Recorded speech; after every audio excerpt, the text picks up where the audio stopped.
warahmatullahi wabarakatuh. Nama saya Siti Yulia Triana Putri Rahmatullah, NIM 2010221027 dari kelas A Pendidikan Bahasa dan Sastra Indonesia. Di sini saya akan mempresentasikan tentang mengkaji karya sastra lama.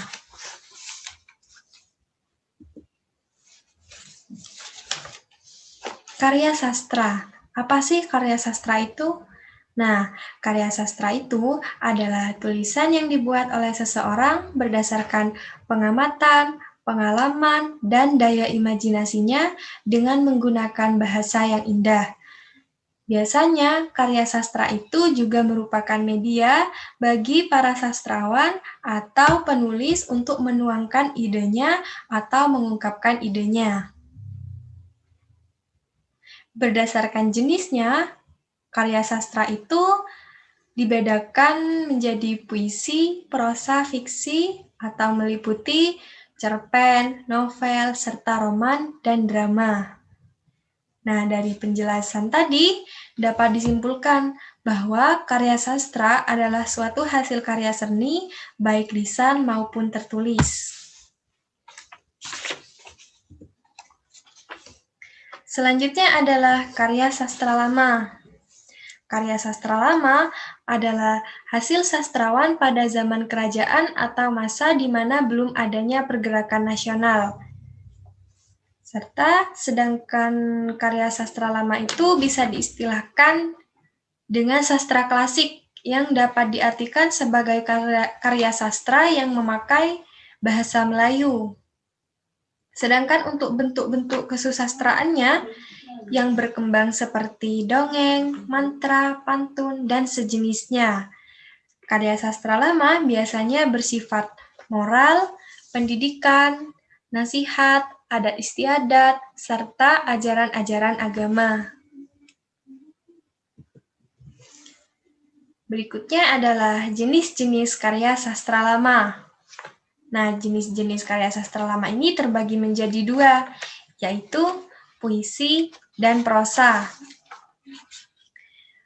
Puisi adalah bentuk karya sastra yang terikat oleh rima, irama, yang bahasanya terlihat indah dan penuh makna. Contoh untuk bagian dari puisi lama itu seperti mantra, pantun, karmina, talibun, gurindam, seloka, dan syair. Mantra. Mantra adalah hasil gubahan bahasa yang diresapi oleh kepercayaan kepada dunia gaib dan sakti. Selanjutnya adalah pantun. Nah, pantun itu terdiri dari 4 lari atau baris dalam suatu bait. Banyak suku kata, biasanya 8-12 suku kata. Bersaja AB-AB, dan pantun itu sendiri ada 2 bagian, yaitu sampiran dan isi. Selanjutnya adalah karmina. Karmina itu adalah pantun 2 seutai, karena terdiri atas 2 baris, yang dimana pada baris pertama merupakan sampiran dan pada baris kedua merupakan isi. Selanjutnya adalah talibun. Talibun merupakan salah satu jenis puisi lama seperti pantun atau lebih sama dengan pantun, karena mempunyai sampiran dan isi. Tapi, talibun berlainan dengan pantun biasa, sebab talibun itu mempunyai beberapa bait lebih dari 4. Biasanya itu, pada umumnya talibun itu mempunyai bait genap, misalnya 6 bait, 8 bait, dan 10 bait. Selanjutnya adalah gurindam. Nah, gurindam itu terdapat seperangkat kalimat, sebab dan akibat, atau suatu plot persuasi. Bisa disebut alur pikiran penyakinan. Nah, plot tadi itu dibatasi oleh rima, sehingga kalimat gurindam membedakan dengan kalimat biasa. Dari plot ini mengalir suatu nasihat, saran, petua, filsafat, dan kata-kata mutiara atau kalimat bersayap. Selanjutnya adalah seloka. Seloka adalah puisi Melayu klasik atau puisi lama yang berisi pepatah atau perumpamaan yang mengandung hiburan, sindiran, bahkan ejekan. Yang terakhir adalah syair. Syair itu berasal dari Arab, yang merupakan ekspresi perasaan atau pemikiran pembuatnya. Yang selanjutnya adalah prosa. Nah, untuk pengertian prosa sendiri, yaitu karya sastra yang berbentuk tulisan bebas. Artinya, prosa itu tidak terikat dengan aturan-aturan tulisan seperti rima, diksi, irama, dan lain-lain. Untuk bentuk-bentuk prosa itu seperti dongeng, kisah, riwayat, dan hikayat. Untuk dongeng adalah cerita hayalan atau cerita yang tidak nyata, juga tidak terkait dengan tempat maupun waktu, karena fungsi dari dongeng itu kan untuk menghibur. Contoh dongeng itu seperti legenda, fabel, mitos, dan cerita rakyat. Selanjutnya adalah kisah.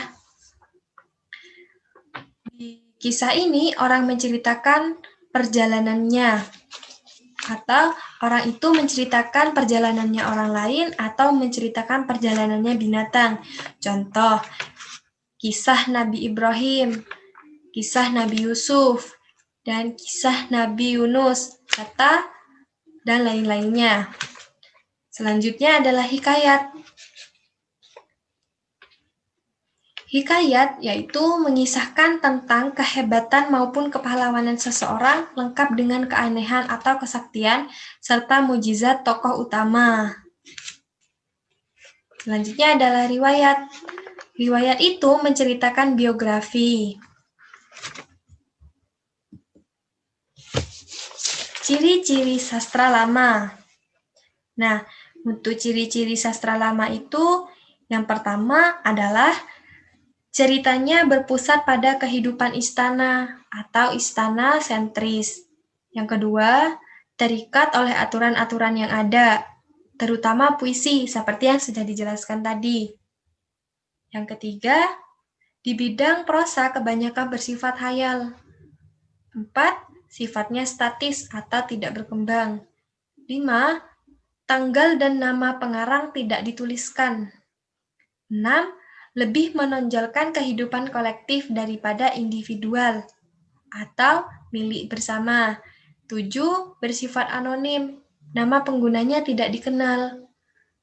8. Bersifat lisan, disampaikan dari generasi ke generasi secara lisan, dari mulut ke mulut atau leluri. 9. Tema karangan bersifat fantastis. Yang ke-10, bahasa yang digunakan klise atau masih sama seperti itu-itu saja. Pembagian sastra lama.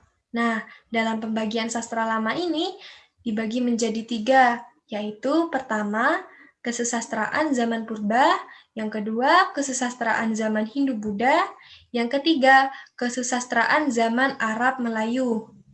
Yang pertama, zaman purba, yaitu karya sastra yang dimulai pada zaman prasejarah atau bisa disebut zaman sebelum manusia mengenal tulisan. Yang kedua adalah zaman Hindu-Buddha. Nah, pada zaman ini, karya sastra itu sudah dituliskan dalam bentuk kitab dan prasasti. Prasasti, seperti kulit kayu, batu, batang bambu, lempengan perunggu, dan logam. Selanjutnya yaitu zaman Arab Melayu. Kedatangan Islam membawa tulisan Jawi atau Arab Melayu yang dijadikan tulisan orang-orang Melayu pada zaman itu. Baik, terima kasih. Itu yang bisa saya sampaikan. Assalamualaikum warahmatullahi wabarakatuh.